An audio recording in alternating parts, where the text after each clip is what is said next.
ప్రత్యేక హోదా డిమాండ్తో బంద్కు పిలుపునిచ్చిన ప్రతిపక్ష నేత జగన్పై అధికార పార్టీ నేతలు తీవ్ర స్థాయిలో ధ్వజమెత్తారు. జగన్ నేరపూరిత వైఖరి వీడటం లేదని తెలుగుదేశం రాష్ట్ర అధ్యక్షుడు కళా వెంకట్రావు విరుచుకుపడ్డారు.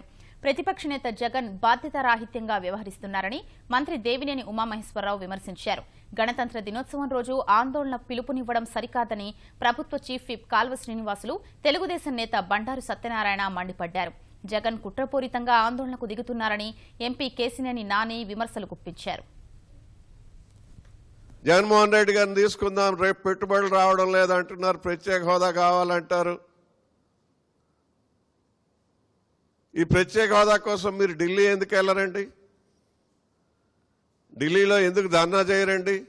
ఎప్పుడు కూడా ఒక ఫ్యాక్షనిస్టు తాలూకా మైండే కనిపిస్తుంది అనేది ఈవేళ స్పష్టంగా కనిపిస్తుంది అని చెప్పి ప్రజలందరికీ తెలియజేసుకుంటూ, ప్రధానమంత్రి గారి పేరెత్తలేని దమ్ములేని ఈ రాష్ట్ర ప్రతిపక్ష నాయకుడు, అసమర్థ ప్రతిపక్ష నాయకుడు చంద్రబాబు నాయుడు గారి గురించి, రాష్ట్ర ప్రభుత్వం గురించి మాట్లాడే నైతిక హక్కు లేదు.